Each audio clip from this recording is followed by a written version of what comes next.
నమస్కారం. నేను డాక్టర్ ఆదిత్య రంగనాథ్ వెంపల. చాలామంది కామన్‌గా ఎదురయ్యే కొన్ని ప్రాబ్లమ్స్, హెల్త్ ఇష్యూస్ ఏవైతే ఉన్నాయో, దాన్ని మనం మన చుట్టూ దొరికే ప్రకృతిలోనే చాలా ఔషధాలుంటాయండి. దాంతోనే మనం చాలా వరకు క్యూర్ చేసుకోవచ్చు.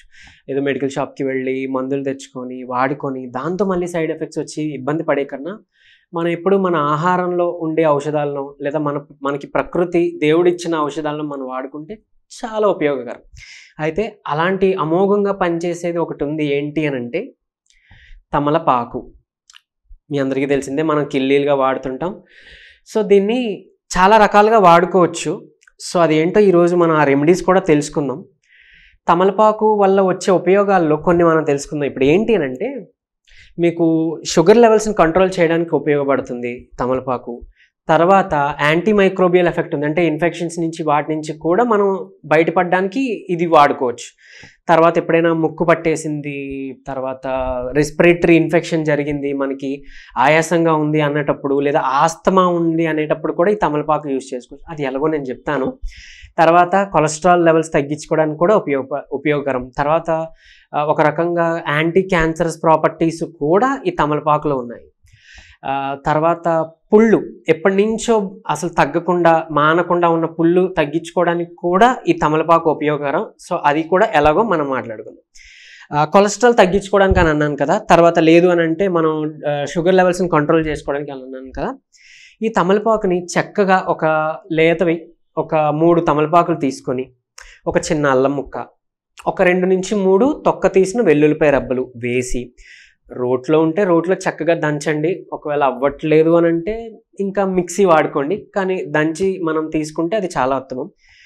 దంచేసి ఏదైతే ముద్ద వచ్చిందో ఆ ముద్దని కొంచెం తేనె కలుపుకొని, లైట్గా డయాబెటీస్ ఉంది అని అనుకుంటే తేనె కొంచెం 1/2 చెంచా కలుపుకోండి. లేదు అని అంటే 1 చెంచా, ఫుల్ చెంచా కలుపుకోవచ్చు. ఈ ముద్దని పరగడుపున కంటిన్యూగా ఒక 15 రోజులు తీసుకొని, ఇలా ప్రతి 3 నెలలకి ఒక నెల, అంటే 3 నెలలు అయిపోయిన తర్వాత మళ్ళీ ఇంకొక నెల 15 రోజులు తీసుకోవాలి. మళ్ళీ ఓ 3 నెలలు గ్యాప్ ఇవ్వచ్చు. అలా తీసుకుంటూ ఉంటే కొలెస్ట్రాల్ లెవెల్స్ అన్నీ కంట్రోల్కి వస్తాయి. మీ గుండె, హార్ట్ హెల్త్ బాగుంటుంది, బ్లడ్ సర్క్యులేషన్ బాగుంటుంది. తర్వాత మీకు ఈ తమలపాకు డైలీ అంటే ఇలా ఈ విధంగా తీసుకోవడం వల్ల మీ కొలెస్ట్రాల్ ఏదైతే మందులు వాడుతున్నారో దాని నుంచి అతి త్వరలో బయటపడవచ్చు. ఎందుకు సార్, కొలెస్ట్రాల్ లెవెల్స్ని బాగానే కంట్రోల్ చేస్తున్నాయి కదా, ఆ మాత్రలు వాడితే ఏంటి బ్యాడ్ ఎఫెక్ట్ అని అంటే, చాలామందికి తెలియంది ఏంటి అని అంటే, కొలెస్ట్రాల్కి పెట్టే కొన్ని స్టాటిన్స్ ఏవైతే ఆ మెడిసిన్ ఉన్నాయో అవి ప్రోస్టేట్ క్యాన్సర్కి దారితీస్తుంటాయి. తర్వాత ఆల్జీమస్కి దారితీస్తుంటాయి. తర్వాత మన హార్ట్ని ప్రొటెక్ట్ చేసే ఒక కోఎంజైమ్ క్యూటెన్ అని ఉంటుంది. సో CO-క్యూటెన్ అని, ఆ ఎంజైమ్ ప్రొడక్షన్ జరగడానికి లివర్ నుంచే మనకి ప్రొడక్షన్ జరగాలి. సో ఏదైతే ఆ పాత్వే అది ఉందో ఆ ప్రాసెస్ని ఇది ఆపేస్తుంది అనమాట. ఆపేస్తే తద్వారా మళ్ళీ మనకి హార్ట్ ప్రొటెక్షన్ కూడా ఇది ఒక రకమైన అడ్డంకిగా నిలుస్తుంది. సో కాబట్టి ఆ స్టాటిన్స్ మెడిసిన్ అనేది మనం అతి త్వరలో తగ్గించుకోగలిగితే ఇంకా మంచిది. తర్వాత చక్కగా కాల్షియం ఎవరికైతే లో ఉందో, మోకాళ్ళు అరిగిపోయినాయని, లేకపోతే ఎముకలు బలహీనపడ్డాయని, లేదంటే స్పాండిలోసిస్ ప్రాబ్లం ఉందనో, వెన్నుపూస సమస్య ఉందనో ఎవరైతే బాధపడుతున్నారో, లో కాల్షియం లెవెల్స్ ఎవరికైతే ఉన్నాయి, వైటమిన్ డి చాలా తగ్గిపోయింది, ఎముకలు నొప్పులు వస్తున్నాయి, బ్యాక్ పెయిన్స్ వస్తున్నాయి, మెడ నొప్పి వస్తుంది అట్లా అంటుంటారో, వాళ్ళకి మంచిగా వచ్చే కాల్షియం ఏదైనా ఉందనంటే అది మునగాకుతో పాటు తమలపాకు కూడా మీకు మంచి కాల్షియం. ఈ 2 కలిపి సమపాలలో చక్కగా అన్నంలో కలుపుకొని తీసుకోవచ్చు. లేదు ఈ తమలపాకుల్ని మనం పొడి చేసుకొని మీరు వాడే కూరల్లో వాడుకోవచ్చు, అన్నంలో వేసుకొని కలుపుకొని తినొచ్చు. లేదు అని అంటే ఎందుకు, చక్కగా ఈజీగా ఫ్రెష్గా ఒక తమలపాకు కడుక్కొని తినండి. కనీసం ఒక 2-3 నెలలు తీసుకోండి, మీకు మంచి కాల్షియం వస్తుంది. బోన్ స్ట్రెంత్, కాల్షియం అనగానే చాలా మందికి పాల వైపు మన దృష్టి వెళ్ళిపోతుంది. పాలు తాగితే మనకి కాల్షియం వస్తుంది అని. కానీ అదొక అపోహ. అందులో ఉండే కాల్షియం ఏదైతే ఆ జంతువుల నుంచి వస్తున్న పాల్లోంచి ఉండే కాల్షియం మన ఒంట్లో ఉండే సల్ఫర్తో కలిసి ఆ 2 కంబైన్ అయ్యి న్యూట్రల్ అయ్యి బ్యాలెన్స్ అయిపోతాయి. సో ఇక మన బోన్స్కి అందే కాల్షియం ఏం ఉండదు. అదేదో కమర్షియలైజ్ చేయడానికి మన పాలు తాగితే మంచిది అని చెప్పారు. కానీ నన్ను అడిగితే ఈ తమలపాకు ఇలా వాడుకుంటే మీ ఎముకలు బలానికి కాల్షియం రావడానికి చాలా ఉపయోగపడుతుంది. తర్వాత మీకు కడుపు ఉబ్బసంగా ఉందనుకోండి, ఎప్పుడైనా లేదు డైజెషన్ సరిగ్గా కాలేదనుకోండి, చక్కగా తమలపాకే తీసుకోండి. ఈ కిల్లీలో కలిపేవి ఏమీ కలపవసరం లేదు. ఒక తమలపాకు కావాలంటే 1 టీ స్పూన్ సోంపు జీలకర్ర అంటాం, స్వీట్ ఫెనల్, అది కలుపుకొని చక్కగా నమిలేసి మింగేసేయండి, నీళ్ళు తాగేసేయండి.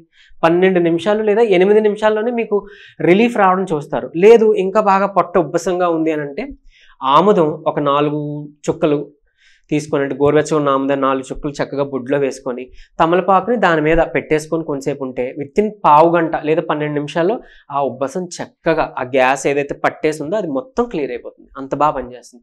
ఎప్పుడైనా ఆస్తమా ఉంది, ఆయాసంగా ఉంది, లేదంటే థ్రోట్ ఇన్ఫెక్షన్ వచ్చింది అలా అని అనుకుంటే చక్కగా వేడి నీళ్ళు బాగా మరిగించి తమలపాకు ఫ్రెష్గా ఒక గుప్పెడు తీసుకొని మొత్తం ముక్కలు చేసేసి అందులో వేసేసి, ఇంకా యూకలిప్టస్ ఆయిల్ అని కూడా మనకు బయట దొరుకుతుంది. దొరికితే కనుక చక్కగా బాగా మరిగిన తర్వాత మనం ఏదైతే ఆ మూత తీసేస్తామో తీయగానే ఈ చుక్కలు కూడా ఈ యూకలిప్టస్ ఆయిల్ కూడా కొంచెం చుక్కలు ఒక 3-4 డ్రాప్ చేసేసి చక్కగా ఆవిరి పట్టారంటే ఎంత బాగా అమోఘంగా ఒక్క రోజులోనే రిలీఫ్ ఇస్తుంది. మీరు ఏదో ట్యాబ్లెట్ తెచ్చుకొని ఎలర్జీ ట్యాబ్లెట్ మింగే కన్నా, లేదంటే వెళ్ళి ఏదో సిరప్స్ తెచ్చుకొని వాడుకోవాలనుకునే కన్నా ఇలా చేయడం చాలా ఉత్తమం. అండ్ మోర్ ఓవర్ ఇంకా ఒకవేళ పొడి దగ్గు ఉందనుకోండి, పూటకి ఒక తమలపాకు చెక్కను ఒక 2 రోజులు 3 రోజులు తిని చూడండి, మీకు ఆ పొడి దగ్గు కూడా చాలా త్వరగా తగ్గిపోతుంది. అండ్ ఈ ఏమంటారు, ఈ తమలపాకులను మీరు కషాయంలా కూడా చేసుకోవచ్చు. వేడి నీటిలో వేసి మరిగించి తాగితే ఈ ఆస్తమాలో ఉండే ఈ ఆయాసం ఏదైతే ఉందో అది చాలా త్వరగా తగ్గుతుంది. ఒకవేళ చిన్నపిల్లల్లో చాలామంది ఆయాస పడుతూ లేదు అంటే న్యూమోనియా వచ్చి బాధపడుతుంటారు కదా, అలాంటి వాళ్ళకి కూడా చక్కగా ఆముదాన్ని ఏదైనా ఉంటే మంచిగా గోరువెచ్చగా చేసి తమలపాకు మీద పూసి దాన్ని చెస్ట్ రీజన్లో పెడితే కనుక వాళ్ళకి అతి త్వరగా రిలీఫ్ ఇస్తుంది. అండ్ మోకాలు నొప్పులు ఉన్నాయనుకోండి, అదే ఆముదాన్ని చక్కగా ఈ మన తమలపాకు మీద పూసి కొంచెం పెనం మీద అలా గోరువెచ్చగా చేసి మీకు ఎక్కడైతే మోకాలు నొప్పులు లేకపోతే జాయింట్ పెయిన్స్ ఉన్నా అక్కడ పెట్టండి, అక్కడ చుట్టండి, ఒక బ్యాండేజ్లో కట్టండి, మీకు ఎంతగా రిలీఫ్ ఇస్తుందో. తమలపాకు లాగానే జిల్లేడు ఆకు కూడా పనిచేస్తుంది, కానీ తమలపాకు కూడా చాలా పనిచేస్తుంది.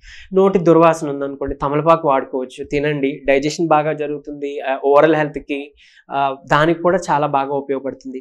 ఇకపోతే చాలా కాలం నుంచి పుళ్ళు తగ్గట్లేని వాళ్ళు ఎవరైనా ఉన్నారనుకోండి, త్రిఫల చూర్ణం వినే ఉంటారు, ఆయుర్వేదిక్ షాప్లో వాటిలో కూడా దొరుకుతుంది, మన దగ్గర కూడా దొరుకుతుంది. సో త్రిఫల చూర్ణం తీసుకొని ఒక చెంచా ఒక 2 గ్లాసుల నీటిలో బాగా మరిగించి, 1 గ్లాస్ నీళ్ళు అయ్యేదాకా మరిగించాలి. ఆ కషాయంతో ఏదైతే వచ్చిందో ఆ వాటర్తో మీ పుండు ఉన్న చోట కడిగేసి ఆ తమలపాకులు కొన్ని తీసుకొని దానికి తేనె పూయాలి. తేనె పూసి చక్కగా ఆ పుండు మీద ఆ చుట్టూ ఎక్కడైతే ఉందో ఆ రీజన్ ఒక బ్యాండేజ్ లాగా ఒక 2-3 ఆకులు ఏదైనా తీసుకోండి, చక్కగా బ్యాండేజ్లా చుట్టేసి వదిలేసి అది బాగా ఒక 5 గంటలంతా అయిపోయినాక తీసి మళ్ళీ మార్చుకుంటే కనుక అతి త్వరగా ఫాస్ట్ రికవరీ, ఆ పుళ్ళు మానడానికి ఎప్పటి నుంచో కొన్ని నెలలు లేకపోతే సంవత్సరాల నుంచి మానకుండా ఉండిపోయింది కూడా ఈ రెమెడీతో చాలా త్వరగా తగ్గడానికి ఉపయోగకరంగా పనిచేస్తుంది. అండ్ కాన్స్టిపేషన్ ఉందనుకోండి, చక్కగా ఈ తమలపాకు ఉట్టిగా తిన్నా ఉపయోగకరమే, మీకు ఆ మలబద్ధకాన్ని నుంచి రిలీఫ్ ఇస్తుంది.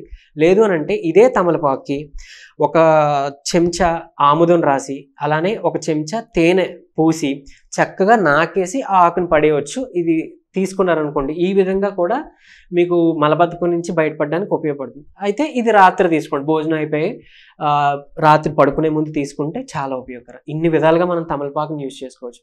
అండ్ మరొక అంటే ఇంట్రెస్టింగ్ ఒక ఫ్యాక్ట్ చెప్తానండి. ఎప్పుడైనా ఎక్కడైనా ఏదైనా చోటుకి వెళ్ళి మనకి దిక్కు తెలియట్లేదు, దిక్కులు ఎటువైపు అని తెలియకపోతే ఈ తమలపాకు దొరికిందే అనుకోండి, దాన్ని ఆ కాడతో పాటే ఉంచి ఆ తమలపాకుని మీరు నీటిలో కానీ పెడితే అది మనకి నార్త్ సైడ్ చూపిస్తుంది అనమాట, ఏదైతే ఆ కాడ ఉందో. సో అలా కూడా వాడుకోవచ్చు. ఇంకొకటి చెప్పడం మర్చిపోయాను, ఈ కాడలోనే ప్రాణశక్తి ఉంటుంది కాబట్టి ఆ తమలపాకుని ఆ కాడ విరిపేసి కాకుండా దాంతో పాటే కన్జ్యూమ్ చేయడానికి, దాంతో పాటే సేవించడానికి ట్రై చేస్తే దాంట్లో ఉన్న ఫుల్ మన మెడిసినల్ వాల్యూస్, ఆ ప్రాణశక్తిని మనం చక్కగా ఉపయోగించుకోవచ్చు. ఇది అందరూ పాటిస్తారని ఆశిస్తున్నాను. Thank you.